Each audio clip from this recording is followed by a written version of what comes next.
Muraho neza abakunzi ba Blessed Family, twongeye kuza muri aka kanya imbere yanyu kuko nkuko twabyemeje kugira ngo twongere tuganire.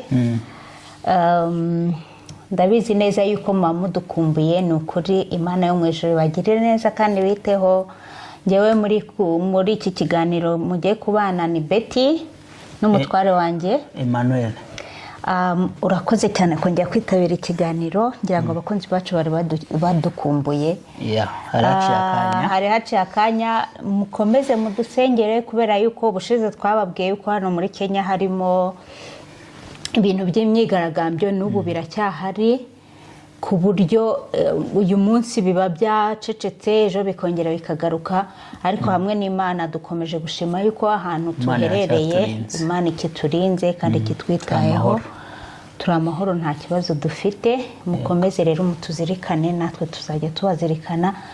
Nimujya mubona dutinzeho gakeya, muzajya mukomeza mudusengere.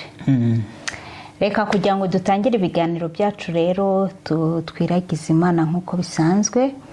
Hanyuma utugezeho n'ijambo ry'umunsi waduteguriye, ubundi dukomeze ikiganiro. Ikiganiro uyu munsi dufite ni ikiganiro cy'umuryango. Reka mbere yuko tukibagezaho rero, reka dusenge Imana. Uwiteka Imana yacu, turagushimye kuri Imana y'ubuntu n'imbabazi n'imbaraga zikomeye. Turagushimye kubana natwe, turagushimye kandi ko warinze n'abakunzi bacu, n'ugiye kureba iki kiganiro ko ari muzima. Byo turabishimye cyane. Urakoze rero kuguma kuduha imbaraga, ukaturinda kandi ukarinda n'abantu badukunda, abadukurikirana. Mu izina rya Yesu Kristo tubasabiye umugisha. Reka ibiganiro tugira aha ngaha bijye bifasha abantu, cyane cyane iki kiganiro tugiye kwinjiramo cy'umuryango. Reka kigira icyo gitanga nka contribution ku miryango. Reka tugire icyo natwe dutangaho umusanzu dufashijwe nawe, dushingiye ku ijambo ryawe. Tubyambaje mu izina rya Yesu Kristo. Amen. Amen, amen. Imana igumugisha. Yego. Nkuko nari bivuze rero, reka utugezeho n'ijambo waduteguriye uyu munsi. Ijambo tugiye gusoma riri mu Migani ibice 27 umurongo wa 17. Reka dusome. Uko icyuma gityaza ikindi, niko umuntu akaza mugenzi we. Imana yacu itugirire neza cyane. Wabyumvishe rero? Uko icyuma gityaza uko icyuma gityaza ikindi, niko umuntu akaza mugenzi we. Yego. Hari ubundi abantu, umuntu yaremwe kuba mu muryango. Yaremwe kubana n'abandi, niko navuga. Kuko Imana ikimara kurema umuntu nibwo yavuze ngo si byiza ko uyu muntu aba wenyine. Bishaka kuvuga ko umuntu abana na mugenzi we. Rero iyo ubana na mugenzi wawe, haba mu rugo, haba mu kazi, ugira abantu mubana muri groupe, haba kuri church, ugira abantu muterana muri church cyangwa se mu rusengero. Hari abagira ibyumba by'amasengesho, ibyo bita ibyumba, cyangwa se abagira amatsinda y'amasengesho. Aho hose ni ahantu ugenda uhura n'abantu. Rero ijambo hano riratubwira uko icyuma gityaza ikindi. Ubundi kugira ngo icyuma gifate kibone uburyo cyakoreshwa neza, kigomba gutyazwa. Hari uburyo bubiri: ushobora kugityaza ku ibuye, ushobora no kugityaza ku kindi cyuma. Yego. Iyo rero ugityaje, kirushaho gukora, kirushaho no kugira umumaro. Yego. Abantu rero natwe turabana, abantu barushaho kugirira abandi, gufasha abandi, kuba bamenya kwisobanukirwa ibyo bari byo, no kuba bagira umumaro kurushaho. Nicyo bishaka kuvuga. Urabona ko hari igihe abantu tuba turi wiki, cyangwa se twumva twatentebukiwe mu buryo bwaba mu buryo buri physique, mu buryo bw'imbaraga, bwaba mu mutwe, mu buryo buri mental, cyangwa se bwaba mu za emotion. Hari igihe uba wumva wagiye down, ariko ukajya ukabona undi muntu araje wenda kubwira ijambo riguhumuriza, araje muraganira ikiganiro mugiranye, agushyizemo izindi mbaraga, hari ahantu agukuye, hari n'aho akugeza. Abantu nk'abo rero kubagira umumaro bafashanya ni ibintu by'igiciro, kuko icyuma gityaza ikindi, uwo muntu niko nawe aza akagutyaza. Muri relationship, mu mibanire y'umugore n'umugabo, ugize Imana wagira umugore, ubu tugiye mu kiganiro cy'umuryango, ugize Imana wagira umugore ubasha kugutyaza, ubasha kugukebura, ubasha kubona igihe uri wiki, ubasha kumenya igihe umugabo we emotion zagiye down, aho kugira ngo azamusonga ahubwo akamufasha. Turi kumvikana rero, aho hantu ni ahantu h'igiciro cyane, dutyazanye kugira ngo turusheho kuba ibyuma by'umumaro bishobora kugenda bigakoreshwa. Kuko igihe ubu wihuse ugiye mu gikoni, ugiye nko kugira ibintu utegura ku buryo bwihuse, ntabwo wajya gutyaza ufite ibyuma 3, hari wigira icyayi uhita ufata icyo, kuko ubwo nicyo gifite umumaro, ugahita ukata ibyo ukata wihuse wagikoresha. Reka rero tubi ibyuma, reka tubi ibikoresho bya data bityaye ku buryo ashobora kudukoresha mu mwanya wari wo wose. Ariko bizagenda bite? Tuzatyazanya. Ariko usarebe icyuma iyo gityaza ikindi, hari igihe habaho ibintu byo kugonga, biba bigongana. Kugira ngo haze kujyamo iby'umumaro, hari ibintu rimwe na rimwe bitugonganisha mu buzima, nabwo tukabyigiramo, nabyo bikadutyaza muri ubwo mu kugongana mu buzima busanzwe. Ariko mu by'ukuri hari ibintu nyine ushobora no kwigiramo, hakaba n'ibyo wigomwa, kuko urumva no gutyazanya, no gutyazanya, hakaba ibyo wigiramo, hakaba ibyo wigomwa, kugira ngo ugume icyuma gityaje kandi gishobora gutyaza kigenzi cyacyo. Rero muri ubwo buryo hari uburyo bwinshi dutyazanyamo, hari ubwo twigishanyamo, hari ubwo bwa mentorship, kuko umuntu yagufasha mentorship mu Kinyarwanda sinzi ukuntu umuntu yakivuga, uko umuntu ashobora kugufasha akagufasha mu rugendo rw'impinduka, akaba yagufasha mu rugendo runaka rw'impinduka. Umuntu usa akaba yagufasha mu rugendo rwo kwiga Bibiliya kurushaho, umuntu usa akaba yagufasha mu rugendo rwo kwiga imibanire myiza yo mu rugo. Ibyo ni ibintu dushobora gukora, uko umuryango ushobora gufasha undi guhinduka, ukagenda utera imbere, wenda harimo amakimbirane akavamo. Ubwo ni uburyo bwo gutyazanya mu buryo busanzwe. Mu kazi dukora tugatyazanya ku buryo tubasha kugera kuri ku ntego twihaye, kubera ko twafatanyije, kubera ko abantu bamwe babashe gusunika abandi. Reka rero tube abantu b'umumaro, reka abantu batubone nk'abaza tukabatyaza, bakagira icyo badukuraho, bagatera imbere, bakarushaho kugira uko bahinduka, banahindura n'abandi. Ariko twishime cyane ko Imana yadutyaza, ikamenya aho dufite weakness, ikazi kaducura bundi bushya, ikamera nkaho yo iducuze bundi bushya, ikadutyaza birushijeho, kuko yo izi weakness zacu kurushaho. Rero turasabye ngo Imana idufashe, iduha abantu bagenzi bacu b'umumaro bashobora kudutyaza, tugasubira ku murongo, tukaba ibyuma by'umumaro. Imana itugirire neza. Imana iri guha umugisha ku magambo meza wongeye kuduha. Ni amagambo y'impuguro, nibyo nyine twavuze yuko tuzajya duhugurana, nibyo by'ukuri, ni by'umumaro, yuko icyuma gityaza ikindi, niko n'umuntu nawe akaza mugenzi we. Hano muri Bibiliya bakoresheje ijambo gukaza, kuko ntibakoresheje ijambo gutyaza, bavuze gukaza. Gukaza nyine nk'uko bikomojeho umugabo n'umugore, kuko turi ku muryango, twatangiye ku muryango w'ibanze ari umugabo, umugore n'abana. Rero umugabo n'umugore bakabaye bagirirana umumaro, hakaba hariho ukaza mugenzi we. Niba hari uri hasi yagize ibibazo mu kazi se, yagize ibibazo hanze aho yarari, yagize ibibazo bitandukanye, umwe akaba yashobora gushyira intege mugenzi we, akamutyaza, amuhumuriza. Ntabwo ari ngombwa kugira ngo twese tumeze nk'ibyuma bigimbye byose, kuko ibyuma bigimbye byose ubona ntago gutyazanya bihita byoroha. Ko kandi ugomba kugira icyo atanga, ugomba kugira icyo atanga, hariho kugira ngo undi azanzamuke. Imana igumugisha ku ijambo waduteguriye. Rero rigiye kutwinjiza mu kiganiro cyacu cy'umuryango. ubushize twarebeye hamwe ibintu bitandukanye, tuvuga yuko tugiye kuzakomeza tuvuga yuko twarebeye hamwe abantu bamaze kugera mu rugo, bamaze gushinga urugo, bamaze kubana mu mwaka wa mbere uko ibintu biba bimeze. Hanyuma twaje kuza kurebamo ibintu bitandukanye mu rugo, mbese muri iyo ntangiriro y'urugo abantu bashinze urugo, ibintu bagomba kwitaho, ibintu bashobora kwitaho n'ibyo byose. Muri ibyo byose rero twavuze yuko tuzareba ubutaha ibintu bigenda mu rugo bituma urugo rubasha kuba rwagenda neza cyangwa se byagenda bihungabanya umubano mwiza mwaba mufitanye. Muri ibyo rero turashaka guhera ku kintu cyitwa communication. Yego. Communication mu Kinyarwanda twavuga ngo ni iki? Communication mu Kinyarwanda ni uburyo ubwihanahana amakuru. Nibaza ko Ikinyarwanda ntabwo twahita tubona ijambo rimwe, ariko dukoze ijambo ry'urwunge twavuga ko ari uguhanahana amakuru.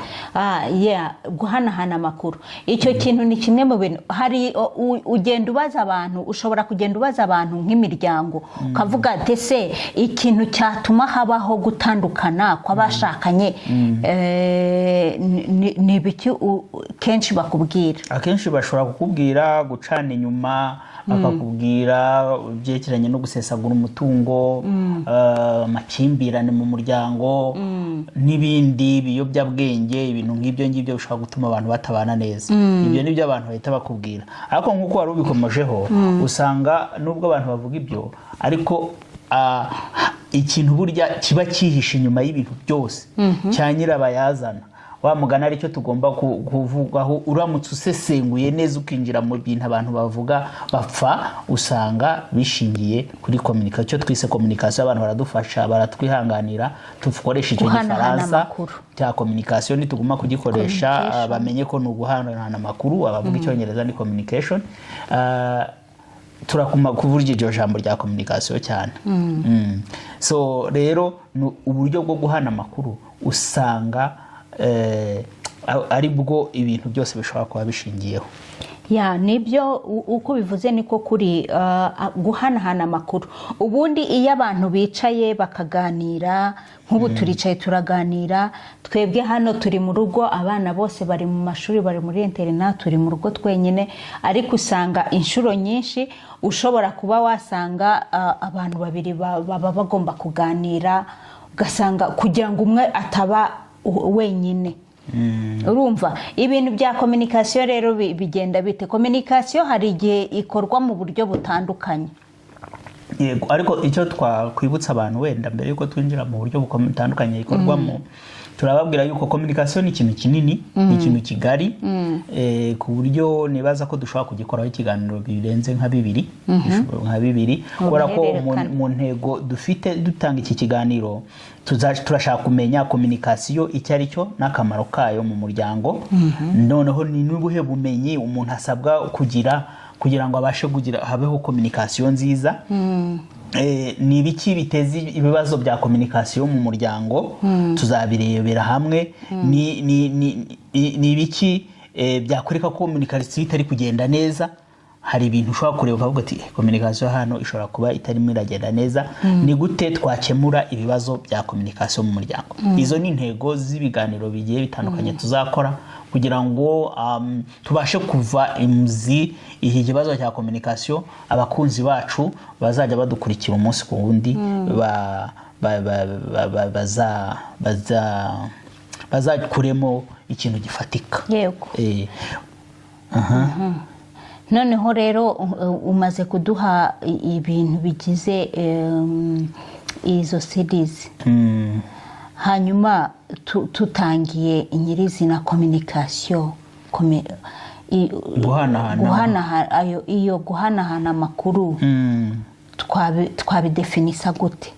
Guhanahana amakuru, waravuze ati se communication ni iki? Tubivuze nyine ko guhanahana amakuru nk'uburyo bwo kubishyira mu Kinyarwanda, ariko iryo hanahana ry'amakuru rigizwe hanini rikorwa mu buryo bubiri. Hari uburyo bwa mbere bwo ushobora gukoresha amagambo, so ibyo bita communication verbale mu gifaransa cyangwa se verbal communication mu cyongereza ku bakoresha icyongereza, cyangwa se hari uburyo bwo gukoresha ibimenyetso. uri kumva gukoresha ibimenyetso ubwo nta magambo aba arimo. ubwo duhe n'urugero kubera yuko urumva niba iyo ukoresha amagambo ushobora kuyavuga, ni ikiganiro ndavuga ukavuga, hari uwohereza ubutumwa hari n'ubwakira. ubu bwakira ashobora nawe gusubiza, donc bishobora kuba kugenda no kugaruka.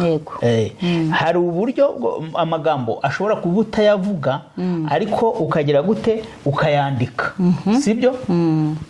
ubwo rero no gukoresha ibindi bimenyetso nabyo bishobora gusimbura amagambo, ari byo inyuguti n'ibindi. ni ukuvuga ngo mu buryo rero bwo kuba ukoresha ibimenyetso, hari ibimenyetso by'intoki. hari umuntu ashobora kugutuka akoresheje intoki. ntujye ubibona abanyamerika, sinshaka kubikora, ariko hari ukuntu bashinga urutoki akaba aragututse. hari uburyo umuntu ashobora kukureba. Kera tukiri abana hari ukuntu wabaga uje nk'ahantu wakwicara, nk'ahantu ababyeyi barimo baraganira, nka mama wawe agahita kureba ikijisho, icyo bita ikijisho. iyo umuntu akureba ikijisho rero uhita umenya ati uhita umenya ko ugomba kuvaho, communication iba yatambutse. hari icyo bita ubundi muri communication, wenda tutinjiye muri ntuza cyane, hari icyo bita umuntu utanga message, sibyo? ubwo ni mama wawe aguhaye message, hari n'uri buyakire, uwo ni wowe. hagati yawe rero nawe harimo ubutumwa, ariko ubutumwa bukinjira muri code runaka cyangwa se bukinjira muri signal. Signal ni uburyo buri bugendemo, ushobora kuba ari ijwi, ushobora kuba ari buri bugende mu kimenyetso runaka muziranyeho. ushobora kuba ari amarenga, iyo signal wowe uyizi, wowe iyo umurebye mu maso ukareba uburyo areba iyo signal, uko ubutumwa yabutanze wowe ubasha kudekoda ubwo ibyo akweretse, ugahita umenya ati avuze buriya mama ari kumbwira ko mva, cyangwa ari kumbwira ko ari bunkubite nyuma y'ibi ngibi uko bibugera. ukaba byamaze kubyitegura no gukubitwa, ukaba donc sinye y'amaso ukabona ko bitari burangirira ko uri no gukubitwa. so urumva no uburyo ibyo bintu nibyo niko kuri mu gukoresha ibimenyetso. urabona yaba no mu myandikire, urabona yuko muri iyi minsi no kuri WhatsApp no kuri za Instagram ikintu cyacyo za emoji iyo zikoresheje ushobora gushiraho guseka, ushobora gushiraho umutima, umuntu akamenya ko umubwiye ko umukunze, cyangwa se agacurika igikumwe gutya, kumenya yuko ibyo bintu abyanze. za like hano twagira like natwe ibyo byose biri muri communication. ibyo byose rero bifite icyo bivuze no mu muryango. ibyo byose yaba mu bimenyetso, umugabo wawe ashobora kukureba mugeze ahantu ukibwiriza, maybe mwagiye muraganira n'abantu muratinda, ukamureba ati ukamwicira akajisho kugira ko mugomba gutaha, cyangwa se yaba avuze ikintu kibi ukasa nkaho. ibyo bintu byose ni muri communication. ese uburyo bikorwamo ibyo byose rero ibyo byose nibyo dukusanya tukavuga ati nyamara ibi bintu byose communication iri mu bintu bibumbatiye urugo rushobora kugira amahoro, cyangwa se rukaba rwabura umutekano. yego. twakomeje. akamaro ka communication rero mu muryango niko twareba, nk'uko wari unabikomojeho. kuko communication ni ikintu cy'ingenzi. gituma abantu babasha kuba baganira cyangwa se banakemura n'ibibazo biri hagati yabo. bashobora kuganira ku bibazo bakanabibonera umuti, bakanamenya communication iragukebura, ukamenya icyo ugomba gukora n'icyo utagomba gukora. sibyo? abanyarwanda baca umugani ngo umuryango utazimuye urazima. bivuga ngo iyo muticaye ngo muganire ku bibazo byanyu, mushiduka umuryango warangiye. so birababaje niba umuryango wazima kubera yuko wabuze ibiganiro. icyatumye rero twita kuri iyi communication n'akamaro kayo, hari ubushakashatsi bwakozwe muri Amerika mu mwaka wa 2019 bwakozwe n'ikigo bita The American Academy of Matrimonial Lawyers. Ni ikigo baroya harya mu Kinyarwanda abanyamategeko abanyamategeko ariko bano baburanira abandi cyangwa bafasha abandi mu nkiko ni abavoka. N'abavoka bashinzwe ibi bijyanye n'imibanire cyangwa se mariage. So abo rero bakoze ubushakashatsi baza gusanga ko 64.5% usanga icyabasenyeye ari communication itaragenze neza cyangwa se batagiraga communication ihamye. Ni pourcentage iri hejuru cyane. Ni pourcentage iri hejuru nicyo gituma twanavugaga ati ni ikintu cy'ingenzi. Ni ikintu cy'ingenzi ugendeye kuri ubwo bushakashatsi kuko rimwe na rimwe abantu baravuga hari n'ibindi byinshi bishamikiyeho ariko niyo ugiye kureba usanga byose biba bishamikiye n'ibibazo mwagira mushobora kubikemura binyuze muri communication n'ubundi kuko communication niyo mpamvu iba ari iyo wize rero neza usanga ikibazo cy'ingenzi cyabaye ari cya communication igenda neza urugo ruba rwarakomeje. Rero niyo mpamvu twavuze ngo ni ikintu cy'umumaro cyane. Uyu munsi wavuze ngo turareba ubumenyi dukeneye bwagufasha kugira communication nziza mu muryango. Yego, buriya ni babisaba ko hari ubumenyi umuntu aba afite kugira ngo ubashe gukomunika. Kandi turaza gusanga ko ntago ari ubumenyi bwo kujya kwicara mu ishuri ngo wige cyane, ahubwo ni uburyo ushobora no kubisoma, uburyo umuntu ashobora kwitwara kugira ngo agire communication nziza, ushobora no kubiganira n'abandi. Natwe urabitozwa no mu muryango style. Natwe ubwacu ibyo tuganira hano ushobora kuvuga uti bino bintu bavuze reka ngiye kubipratika ko n'ubumenyi bari gutanga. Cya mbere kumenya gutega amatwi neza no gutanga ibisubizo bibereye. Ubwo n'ubumenyi umuntu agomba kumenya. Hari uko uri kuvugana na mugenzi wawe, hari uko umubwira nawe akagira icyo gusubiza. Ni ukuvuga ngo ibyo ngibyo nibyo twakabaye twitaho. Niba ndi kuganira nawe reka kureba muri telefone kandi kuganira nawe mu by'ukuri kuko nkeneye kuza kuma igisubizo bitewe nuko wanyumvise. Kumva ni ibintu abantu benshi babuze. Kugira ngo umuntu atanga umwanya kuko bisaba kwihangana ukumva ibintu mugenzi wawe ari kuvuga. Kuko hari n'umuntu wumva ashyizemo ikintu ngo hoya ngo buretse ngo aho ngaho ngo nguhise umbeshyera hoya mureke arangize. Urukumva utega amatwi neza ndetse nibiba ngombwa ubaze mbere yo kugira ngo usubize. Urukumva kuko listening ni ikintu cy'ingenzi, kumva ni ikintu cy'ingenzi, gutega amatwi, kugira ubwo bushake, guha umwanya undi akavuga. Urabona ko hari abantu bashobora kuganira ntibabashe guhuza, ntibahuze kuko umwe abarivuga n'undi akamuvugiramo n'ibyo bavuga ntiyagire n'umwe wumva. Niyo nabo waba uri kumva niba uyu bavuze n'uyu akavuga ntushobora kumva kuko bose bari kuvugira rimwe. Bose baravugira rimwe, nta umenya guhundi umwanya ngo abashe kugira ikintu avuga. Rero ni ibintu byo kwiga cyane, noneho no kwiga gusubiza igisubizo kitari ushoke mugenzi wawe. Uri kumva? Buriya rero turi kwiga ibintu bya communication bajyaga batubwira bati niba umuntu yatangiye ijambo mureka avuge, wowe utega amatwi hanyuma narangiza kuvuga nawe uvuge. Hari nk'abantu bakorana n'abazungu yanga yuko yaba ari kuvuga nguhite, kandi uzi ko hari igihe umuntu wumva avuze akantu ushaka guhita usubizaho ugashaka guhita umuvugiramo, ntabwo babikunda. Arakubwira ngo please reka manze mvuge. Niko rero natwe twakabaye tugira iyo ingeso yo kumva nk'uko bivuze, yo kubanza gutega amatwi. Iyo waje gutega amatwi urabyumva neza ibyo umuntu mugenzi wawe ari kuvuga, nawe ubutekereza neza ku byo uri buze kuza kumwishyura kuko wabashe kubyumva neza. Ibyo bintu wabashe kubyumva neza, wamwumvise, wamuteza amatwi. Icyo kintu ni ikintu cy'ingenzi mu muryango rero. reka umuntu ntavuge ngo nguze nonaho uhita uvuga nanjye mpite nkubwira ati bimeze gutya na gutya kandi nturarangiza no kuvuga sindanamenya naho uri bugarukirize ariko nanjye nahise nkubitamo andi magambo yanjye oya reka mugenzi wawe avuge namara kuvuga nawe ufata umwanya umwishyure cyangwa se umusubize ku byo yari amaze kukubwira.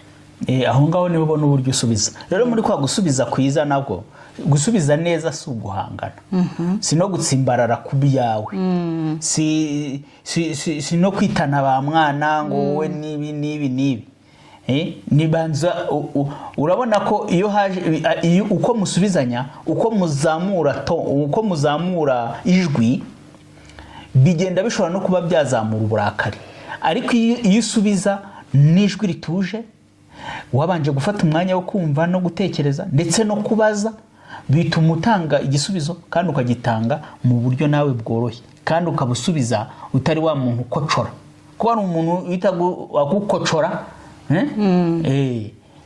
umuntu akagukocora. Hari ibintu nigeze numva umuntu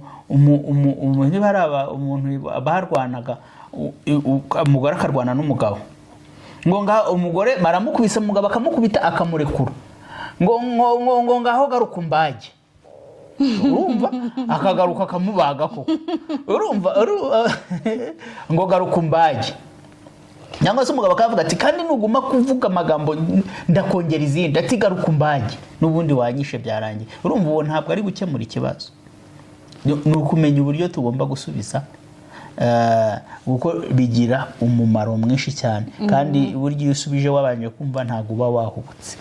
Ubundi no mu muryango twakabaye dutinda kurakara n'ijambo ry'Imana rirabitubwira. Reka dusomere James igice cya mbere cyangwa se Yakobo igice cya mbere umurongo wa 19. Yakobo igice cya mbere umurongo wa 19 aravuga ngo nuko rero bene data bakundwa umuntu wese yihutire kumva ariko atinde kuvuga kandi atinde kurakara. Icyo nicyo nari maze kuvuga. Buri muntu wese yihutire kumva wumve nyine gutega ibyo nicyo cy'ingenzi. Utinde kugira gute utinde kuvuga ko kanwa ibintu bisohoka mu kanwa ni ukubyitondera. Na Yesu yaravuze ati ibyinjiramo cyo kibaza ahubwo ibisohokamo ugomba kubikontorora neza kugira kuko akanwa kacu karavuga kakarema. Rero muri communication hari igihe gahita gashwambura ibintu byose. Yego. Rero ahangaha nibyo turimo kuvuga, niba muri kuganira mu biganiro muri gukora muri abantu babiri cyangwa se hari n'igihe muganira mu muryango, icyo tugomba kumva ahangaha mu gusubiza mu kuganira na mugenzi wawe nuko ugomba gutega amatwi ukabyumva neza. Ihutire kumva, wirinde kuhita uvuga kandi utinde kurakara. Kuko uboneho umunyabwenge ubundi arumva icyo cy'ingenzi amagambo yakaba make, ariko abantu baravuga bagurika ibintu byinshi. Dusomere Imigani 17:27 nabwo ni umurongo umwe ngo uwifata mu magambo ni umunyabwenge kandi ufite umutima witonze ni umuntu ujijutse. Umutima witonze ni umuntu ujijutse. Umuntu udahita ufatiraho ibintu byo guhita akubita ahabagurika burya n'umuntu wifata mu magambo. Ni ukuvuga ngo rero twakabaye tugira amagambo make kuko ahangaha nibyo bigaragaza umuntu umunyabwenge. Naho wa muntu wihutira kuvuga buriya ni umuburabwenge. Wariye ujya kuvuga ibintu no gukora ama reaction kandi ugasanga ntacyo ari bugufashe, ugasanga uhise ugera hano usanze umuntu ameze gutya n'ibike, uhise ufata ikintu ugiye kumurundaho kandi ntuzi n'ukuntu ibintu bimeze, ntiwabanje kutoza ngo umenye, ahubwo uhise umujinya ugufata. Kuri ijambo ritubwiye kwirinda umujinya. Wenda nuko dufite akanya gatoya, ariko uribuka inkuru yambayeho subira mu rugo aho twari dutuye, ngiye kureba sheke, nyuze mu rugo ngiye kureba shekiye mu rugo, ngiye kuri banki nari mvuye ku kazi, gasanga umukozi wacu w'umukobwa arimo arasambana n'umuhungu duturanye w'umukozi mu nzu, umwana wacu arimo arenzenguruka muri saro basambanira muri saro, umwana ntibanamenya ko ninjiye, bashiduka n'abahagazeho nageze aho ngaho. Wenda kubigira bigufi, umwana ndaterura, igihungu gihita giturumbuka kiriruka gisiga umukobwa. Nashoboraga kuba namukubita, nashoboraga kuba nagira umujinya nkasanga aho bari ngakubitagura nkagira, ariko icyo nakoze nafashe umwana wanjye ndaterura, umuhungu anyuraho ati boss boss boss, anyuraho yirukanka. Umukobwa nawe isoni ziramufata, ariko mu by'ukuri nagombaga gusubira mu kazi, nagombaga kujya kuri banki gushaka amafaranga kuko nari nyakeneye, kandi uwo mwana sinari bumujyane. Bimbera derema myoberwa iki, ariko kubera yuko ntaje ngo nzanemo umujinya no kurwana n'ibintu byinshi cyane, nabashije gutuza uwo mukobwa mumubwira nti se wa mukobwa we ko nta mbona ukiri muto, ko waba ari nk'umukobwa wanjye, ubu nsanze umukobwa wanjye ari muri ibi ntabwo nababara, ati wababara. Nuko ndamukaruma, cyakora mbwira umuntu duturanye w'umudamu warirwaga kugira ngo abantu wenda batwumva bamenye iyo nkuru, ndamubwira nti ucunge, ndagiye nasanze situation imeze gutya na gutya, undebere ntuvane ijisho kuri ruriya rugo, ko sinzi reaction y'uriya mukobwa kuri bugende, kuko umwana we sinari kumutware kandi sinari bura gusura no mu kazi nako ko kari kangomba.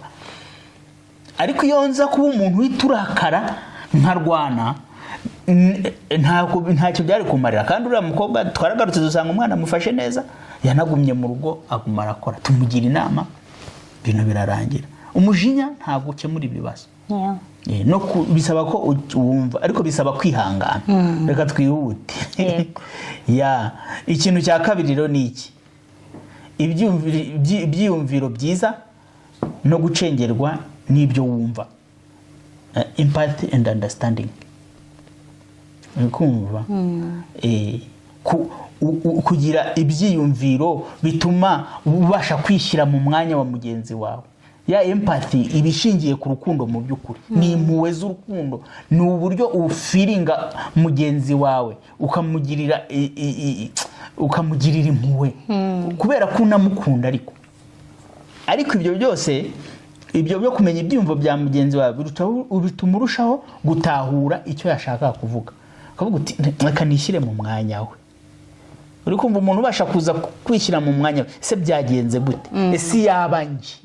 Ariko ibyo bintu umuntu abitekereza kuko agukunda, ari gushaka solution nziza no kugira ngo akumve. Uri kumva? Dusomere Petero wa mbere ibice 3:8 tubishyigikira ijambo rihari.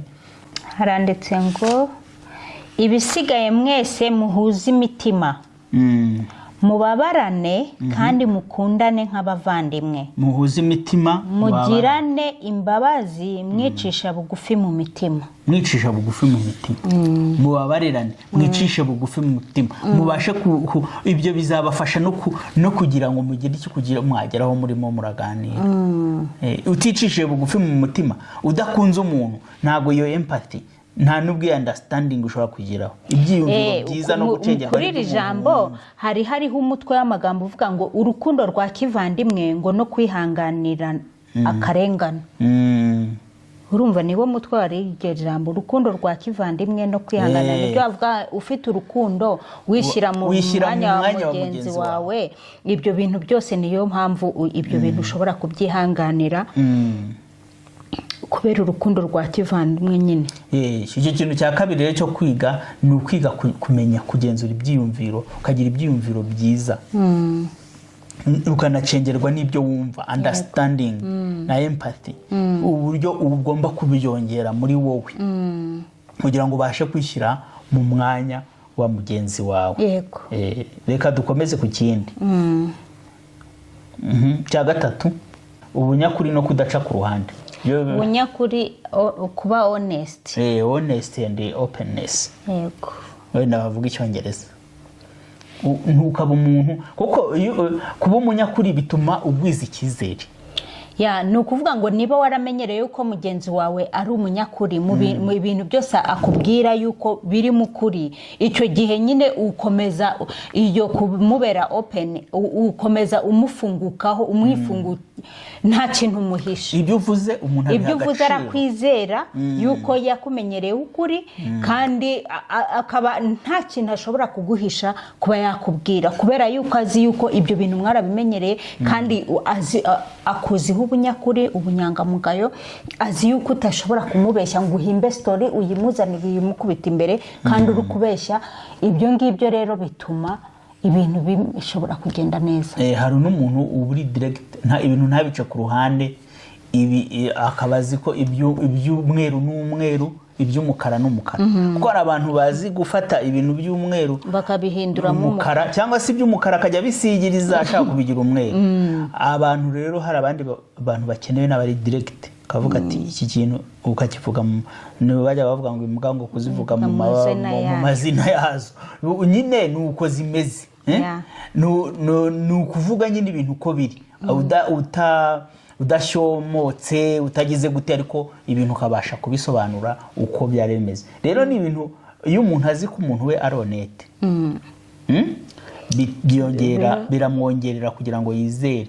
Hari n'abantu bashobora no kuza kubazanira inkuru zibatanya nk'ubu hari ibintu umuntu ashobora kunzanira wenda akavuga ati dore ibintu mama Tayira ibi n'ibi nkamubwira ni hoya cyangwa se nkaza kwicarana nawe nkakubwira ni ese ibi bintu bimeze gute na gute verisiyo yawe nkayumva kandi kubera ko niba nkwizera ngahita nizera ko ibintu mbwira ari ukuri nkafungira aho ngaho. Ariko iyo umuntu atizera undi urumva ajya gushakisha akantu kariko kose bamubwiye ushobora guspendingaho time ushobora gutakaza umwanya uri kuvuga uti ariko ibi bintu bambwiye reka njyeho mbishakishe mbicukumbure ndebe. Mu by'ukuri icyo gihe iyo bigenze gutyo nuko uba waratakaje icyizere cya mugenzi wawe. Ni ukuvuga ngo uba ushobora kuvuga ati biriya bintu bambwiye uko bishobora kuba ariho. Ati mpuye na mama Tayira ari kumwe n'umugabo mu modoka ya fime ati duhuriye ahantu aha. Mu by'ukuri uwo muntu iyo modoka ishobora kuba yari yanyu ariko ari n'abandi bantu mwayitije bayigiyemo. Warangiza nawe ukavuga uti uzi ko ari byo ati ugatangira uguhamagara cyangwa se ukabufashe yihuse uti reka njye kureba ko ku kazi yaba ariyo bagenzi n'ibyo byo. Ariko kubera ko nta cyizere ariko njyewe umuntu ashobora kuza kumbwira ibintu nkumva ndanabisuzugwe kubera yuko kereka wabyize mu gitondo kubera ko uzi ko umuntu wawe ari honete adashobora kujya mu bintu bidasobanutse. Rero ikintu cya honetete icyo kintu gituma umuntu bamutrusting habamo icyizere ukavuga uti uyu muntu wanjye ndamwizera uko byagenda kose. Hari n'igihe umuntu kwizera umuntu byongera nyine bituma communication igenda neza kujya kubwiye. Hari umuntu wavuga uzi burye iyo avugiye muri misiyo bigenda gutya na gutya umuntu akavuga kandi burya mu bintu abantu bavuga cyo naje kumenya cyo harimo pourcentage burya mu ikinyoma ntabwo kiye kigenda gutya ngo kigenda 100% oya ikinyoma gishakamo byura nka 30 kuri 40 y'ukuri kugira ngo kibashe kugira imbaraga kuko kitafitemo akantu k'ukuri kaderekeza ntabwo ikinyoma cyafata. Niba ko iyo modoka uvuga ihari niwo muntu akaba yagiye muri aho hantu ariko noneho bakagerekaho ikindi noneho kiza kugira nyine gifatisha neza ikinyoma kugira kigire imbaraga. Ariko ikinyoma gishinga hari umuzi gishaka gufatiramo ukuri gusa nuko kitarama ntabwo kibakibirana. Reka dukomeze rero uca gatatu twari tuvuze ko ari ubunyakuri no kudaca ku ruhande. Umuntu umeze gutyo ugomba butabifite ugomba kubyiga. Icya kane ni ukumenya ya communication cyangwa se gukoresha ibimenyetso mu buryo bwa discipline. Ibimenyetso burya ni ingenzi ibi nabyo bishobora gusenya urugo ahubwo rukanasenyuka burundu. Ariko mwebwe ugomba kwiga gukoresha ibimenyetso ugendeye n'ibyanyu muziranyeho. Mugomba kumenya ibimenyetso byanyu. Nk'iyo ushatse kugenda ukamenya ko nshatse kugenda. Nk'ubu nkatwe dufite nk'ubu uretse n'ibyo n'amagambo n'amasinye dukoresha twandikirana. Undi muntu yinjiye muri telefone yanjye ngo ayikoreshe agatangira kumvugisha itamenya ko atari wowe. Kuko hari kode dufite tuvuganiriramo umuntu akamenya iwe ari kuganira nawe. Kuko ushobora kuza wowe ugafata telefone yanjye uburyo mubwira ngo halo cyangwa hayi, ibyo ni ibyacu tubiziranyeho. Hari utundi tuntu tujyaho. Niyo waba wadukopeye kandi utwa kabiri natwo ntabwo ushobora kutumenya.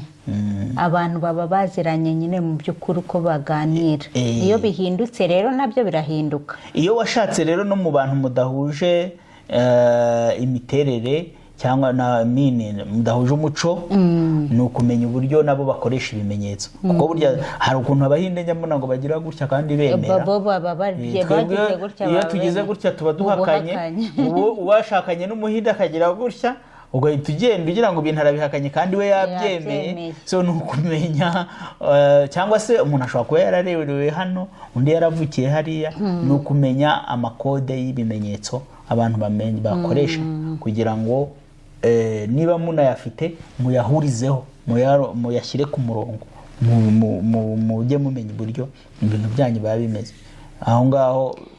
Twongera kwibutsa abakunzi bacu yuko muri ibi bintu by'ibimenyetso mu paying attention, mugire mutira attention mu buryo mubikoreshamo, kubera yuko ubwo buryo nabwo bushobora kuzana amakimbirane mu rugo mubyitwayemo nabi. Kubera yuko hariho ibimenyetso nk'ibimenyetso tuvuge muri nko mu bantu, ugasanga urebye umugabo wawe kijisho muri mu bantu, abantu bose bakanabibona. None icyo gihe uba umukojeje soni mu bantu. Mu by'ukuri ibyo ngibyo ntabwo bikwiriye kugira ngo umudamu akora ibintu nk'ibyo mu bantu. Ariko n'umugabo deseme, umugabo nawe kujya guhwitura umugore nk'aho amutwaye nk'utwara cyangwa se ugenda umubwira uti vayo dutaha amasaha yageze. Urumva wenda ntunavuze gutyo ngo urahurutuye umuntu rukuza. Ibyo bimenyetso ukoresheje nabyo ugasanga hari communication bitanze mu bantu muri kumwe, kandi hari communication hagati yanyu namwe biremye itari nziza. Ibyo ngibyo nabyo rero nibyo kwitondera. Ibyo ngibyo ni ukubimenya kugira ngo mumenye. Rega abantu babana bahora mugerageze guhora muri abagwa neza. Ibyo byose bivuye mu rukundo, kuko urukundo rurihangana. Twakomeje tubivugaho, urukundo rwihanganira byose. Ibyo ngibyo nibyo tugomba kujya kwimenyereza kugira ngo nabyo tukreye environment iri nziza mu rugo rwacu, mu muryango wacu, kugira ngo umuryango wacu ukomeze umere neza. Ikintu cyane umuntu agomba kumenya rero yakwiga niba atazi kujya gikora, ni uburyo umuntu amenya gukemura amakimbirane. Dealing with conflict, as a conflict management skills. Ugomba kumenya amakimbirane ye yavutse abantu bayitwaramo bati. Kuko amakimbirane tugomba kumenya yuko urugo ni ijuru ritoya nkuko tukunda kubyivugira, ariko Satani nawe akunda kurutera. Tumenye ko n'urwa Adamu na Eva Satani yarwinjiyemo akazanamo ikibazo cy'urubuto, bigateza ingorane. Urumva rero ntago waza kuvuga ngo urwawe nirwo rw'igitangaza cyane rukomeye rutazinjiramo akantu na gatoya. Oya, hazabamo ko abantu bashobora gukomanya mahembe, ngo wajya bavuga ngo ntazibana zidakomanya mahembe, ariko si yo objective. Ntabwo ari iyo ntumbero y'urugo ko mugomba gukomanya amahembe. Ayo mahembe nayo yakagira igihe aturiza, ariko ushobora kuzamo ko mugira ikintu mutumvikanyeho. Iyo rero mugomba kumenya uburyo mukemura amakimbirane. Ugomba kuba umuntu uzi uburyo amakimbirane akemurwa, ikiganiro cyangwa gukemura amakimbirane. Ni muri biriya twanavuze, iriya communication haruguru, kumenya kumva, kugira gute. Ibyo byose nabyo birafasha mu gihe amakimbirane yabaye. Ariko mu byabara amakimbirane noneho ikiganiro cyanyu kigomba gutegurwa, sibyo? Ni ryari, ni hehe ho kuganirira. Ko yajemo amakimbirane, ni hehe ni ryari. Ni ibintu mugomba kumenya gukora kugira ngo niba ahantu mutaza gusubizanya ngo abana baze kumva, ahantu hatuje, ahantu hari izore havuye mu bandi bantu, n'iryari se ni igihe cyiza abantu baba bafite tempa. Ibintu niba byabaye none ntimuzabitinze ngo amakimbirane amara igihe, urukumva agomba gukemurwa hakiri kare. Kandi igihe murimo muyakemura mugomba kwirinda kuzamura amarangamutima cyane, hatuma habamo intonganya, gutukana, hari n'abageraho bakanarwana. Ariko rero bene data reka tumvikane, ibintu byo gutukana byo ngewe rwose sinjya mbyemera. None how ni gute uvuga ngo mugiye gutukana mu rugo koko? Umugore n'umugabo murashihuye, rero sinzi bitutsi ngewe banatukana ngo n'uburere nabwo umuntu yanyuzemo. Hari n'abantu batukana tu, hari abantu baremye gutyo tu ibintu tubona kuri social media ngewe hari igihe mbireba bikanantangaza. Mperutse kubona akavideo kari gusirikira umugabo ari gukubita umugore ararakara gutya, afata umwana aragenda arajya kujugunya. Urumva ibyo bintu ni uburere bwose. Amakimbirane aba yarinze kuzageraho umugabo ajya gukubitira umugore ku karubanda gute, umugore akagera afata umwana ngo agiye kumujugunya. Ni ukuvuga ngo ibyo ni ibintu biba byaragiye byiyakimira byigerekaho. Mujye mufata umwanya wo kuganira ku kintu cyari cyo cyose cyaba kibaye ari nk'ikibazo. Mubona niba ari ikibazo mukiganireho hakiri kare, mureke kurindira ngo bimanze bibe bibiri, bibanze bibe bitatu. Mu by'ukuri twebwe uko mu rugo rwacu duteye, iyo umuntu umwe yarakaye ntago byashoboka yuko ejo twongera kuvuga icyo kintu kitarakemuka, kubera yuko byica umunezero w'abantu, byica mood y'urugo rwose, ugasanga ibintu byose byazambye. Mubanze mwicare mubivuganeho, musabane imbabazi. Hari abantu bajyaga basetsa, sorry, umugabo umwe ufite ikibazo n'umugore akinjira kuriya, umwana bahuye agahita amukubita urushyi, umujinya akawutura abana.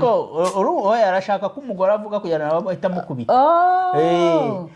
Kandi umwana undi yavuga atari ko se, ati umwana mujijije iki, turumva uyu mugore ati igigore kandi icyo gituma abana basuzugura akabamukubisa urushyi. Ari gushaka impamvu zirazana uburakari, ziramuzanira uburakari bwihuse. Wenda byabaye ariko ari gushaka kuzura uburakari kugira ngo buze. Yavuze ati ndamukubita tu, ariko akavuga se ndinjira gutya mpite mukubita, agahera nko ku mwana akazitura urushyi. Ubwo si uwo mwana bazizi iki? Urumva nyine mu makimbirane hapfiramo ibintu byinshi. Niyo mpamvu bavuga ati nuriya wagiye gufata umwana akajugu. Donc mu makimbirane hapfiramo byinshi, n'ibintu by'urugo birapfa. Nose abantu barwana amateleviziyo bakamenagura, umuntu akajya afata ibintu akakubita hasi, ntujye bibona. Hapfiramo ibintu byinshi. Rero amakimbirane mu by'ukuri yakagombye kuba akemurwa mu mutuzo. Abantu mu by'ukuri tuba abantu bari civilize, tuba abantu barezwe. Biragoye kuba ubona abantu babandi bitwa ngo iyo tugiye no kuvuga ngo bize, perezida wacu nawe ajya kuvuga ngo habaho injiji zize, asanga injiji zize nazo zirarwana ku musozi. Birababaje ukabona umuntu ameze nk'umunyamisozi. Mu by'ukuri hari ibintu tutakagombye kuba twinjiramo. Umuntu ni wangagombye kujya kumukubita cyangwa kugira gute kugira ngo ibibazo bikemuke. Ni umuntu mukuru mwaho yakuze afite ubwenge, mushobora kuganira mukagira icyo mugeraho. So ikindi guhana, kumenya gutanga feedback, kumenya kubwira umuntu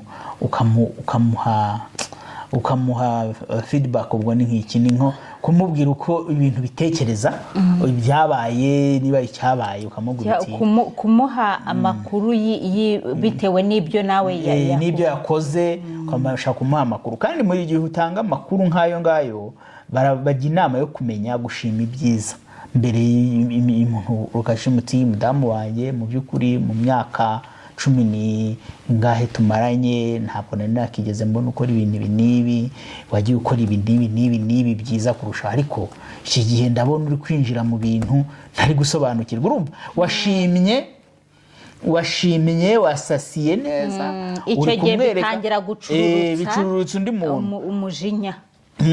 Hari n'ibintu batwigishaga byo gutanga feedback nyine. Iyo n'umukozi ukoresha n'umukozi ni ukubanza ukamubwira uti niba muri no kuganira ku kintu maze hano imyaka 2 muri company bla bla bla, ukamubwira no mu rugo ni the same. Umuntu ati tumaranye imyaka 15 ntabwo nari nakakubona amakosa ameze gutya na gutya, ariko iyi minsi bitangiye kujya ugaragaza ibi bintu n'ibi ese ibintu nabonye nibyo cyangwa se ibintu ndi kubona nawe ndi kubibona donc urumva wabanje gusasira ibyiza wabonye kuri uwo muntu naye bimwereka ko hari consideration, hari respect, hari icyubahiro umuha mu by'ukuri n'ubwo ibintu biri kugenda yenda bitagenda neza.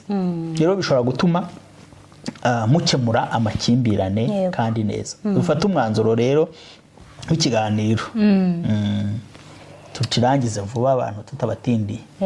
Yego. So ni byiza ko mu mwanzuro ni byiza ko abantu bisuzuma bakareba ahantu bakeneye kongera imbaraga muri ubu bumenyi dutandukanye tuvuze. Mukareba ushobora no gusanga hari n'ibindi bitari n'ibi gusa kuko wenda twarebye iby'ingenzi ariko ushobora no kureba muri details z'ibi aho guti hari ibintu nkeneye kurushaho kumenya uburyo natwara. Hari kuba rero wagira umumenta cyangwa se umuntu ugufasha waba ubisobanukiwe kurushaho. Ese ushobora no kureba umuntu ufite urugo rwiza mugenzi wawe ukamugisha inama, nubwo abantu batari benshi ubona babiye kwizera ariko hari umuntu ushobora kwizera. Hari abantu bize counseling, abapasiteri bafite n'izo skills. Ntabwo abapasiteri bose bafite izi skills, tujye tubivugisha ukuri. Hari umupasiteri n'umupasiteri ariko skills cyangwa se ubumenyi bwo kuba yafasha umuntu ugasanga nawe nubwo abigize ariko wenda nta bitahagije. Hari ababifite banabifite n'ubanabyize. Hari n'abandi b'abakristo mushobora kuba mubana ariko umusicologue yarabyize ariko ushobora no kuba afite n'ibanga by'ingendeho n'umukristo akaba yagufasha tukaba kumubwira ikibazo akubwira ati rero ibintu ukeneye kwiga no kuzamura ni ibi ngibi, niba ufite iyo weakness uzabigenze gutya. No gusharinga burya abantu bagahana amakuru. Hari igihe rero ibyo byagutwaza igihe ariko ugomba nyine kubishyiramo imbaraga. Ariko kuvuga ngo ko byagutwara igihe, ibintu byari byo byose bigutwara igihe kubera yuko nawe hari ibintu byinshi byagiye byirundarundanya. Ni ukuvuga ngo mwakabaye mugira umwanya wo kujya muganira ku rugo rwanyu igihe kinini cyane. Igihe mufata umwanya namwe mujye muganira ku by'urugo rwanyu, mureba aho bintu bigeze. Kuganira mugenzi wawe nk'iyo weakness iri hari ikintu uri kwiga ariko uvuga ati nyamara ashobora no kukugira inama akavuga ati nyamara ngiye mbona ukwiye kumenya kumva, kuzamura intuza yo kumva. Noneho mwajya muganira nyuma ukajya ureba umaze kugera ku gihe umaze kugera ku gihe gishimishije kuko usigaye utega amatwi, usigaye utari umuntu ubwira. Uzi ko muri iyi minsi kubera izi matekinoloji umuntu mushobora kuba musigaye muganira yibereye kuri social media, yibereye muri YouTube, uri kumubwira n'ibintu yarangiza wamubaza ati wabyumvishije ngo harya ugasa ibyo bintu ni ibintu n'ukuri biraderanje. Ariko hari n'igihe ushobora kubwira umuntu nawe ubona ko nk'akare wambwiye ntari kumva ndi kwandika nari muri computer ndimo nakora ibintu umbwira ibindi nanjye kandi ntiwabyumvise. Nari numvishije ibice navuga noneho uti waya ntabwo nyumvishije niwaje urumva ko njye nari ndimo nandika ndi concentré mu bindi kandi nawe uri gushaka ko nkumva inkuru wari ufite ishyushye. None rero ubwo rero twongera kubibalansinga kugira tujye ku murongo mbashe wamanje urabireka ibyo wari uri gukora urabanze kumva nyine guca urubanza. Urumva ibyo bintu tubabwira n'ukuri bene data ibyo bintu bikunda kubaho kandi mu by'ukuri nibyo turimo kuvuga. Umuntu akeneye ko mugenzi wa mwumva, ntutakaze umwanya uri kuvuga usange wari uri kwivugisha wenyine. Mu by'ukuri wakabaye urindira niba ari ibyo uri no gukora ugatanga umwanya muto, uwo mwanya muto umunota w'iminota 2 ukabanza ukumva mugenzi wawe, warangiza mukagira mugakomeza ibindi mwari murimo. Turacyavuga rero uti urukundo rwogere kuko ibintu byose bishingiyeho. Turacyagarura muri bya bindi twavuze imbabazi mu mwanzuro, twanzura urukundo, kubabarira, gushyira hamwe kuko ibyo ngibyo nibyo bintu byubaka bizafasha mu bintu byose kandi iyi communication ikagenda iyi neza. communication nigenda neza urugo rwanyu ruzamera neza, urugo rwanyu ruzahora rwuzuye amata n'ubuki, urugo rwanyu nta kizarushegesha, nta bantu bazaza ngo babinjirire bababeshye, kandi muzi uburyo mwebwe mubanye mufitanye ibanga ry'urugo rwanyu, ntimukajye mwemeranywa abantu baze babivangire muri communication. Mwebwe ubwanyu mwakabaye muyishyiriraho uko mugomba kuganira mu rugo rwanyu, kandi bikabagirira umumaro. Bene data, Imana yo mu ijuru bagire neza. Murakoze cyane, murakoze kudutega amatwi. Abakunzi bacu kandi turabashima, yego, kuko abantu twamaze kubona abakunzi bari kwiyongera, abantu bageze mu 1500, ntihaburamo 200 300 byibura kuri kiganiro, igihumbi kikagera ugasanga ikiganiro kigeze ku bantu 1000. Ni ukuri twe ni iby'igiciro, ntabwo tubonye abantu benshi ni byiza, ariko tubonye n'abandi bumva imibare yose y'abantu bashobora kutwumva bakatwereka ko badukunze, mujye mutwereka ko ikiganiro cyabashimishije, mugikore like, mugisangiza abandi bantu. Ni ukuri bidutera imbaraga natwe zo kuguma gukora. Umwanya ni muke tubona, ariko tuwukoreshe neza dufatanyije namwe. Imana yacu ibahe umugisha. Ciao ciao, shalom shalom. Imana ibahe umugisha. Amen.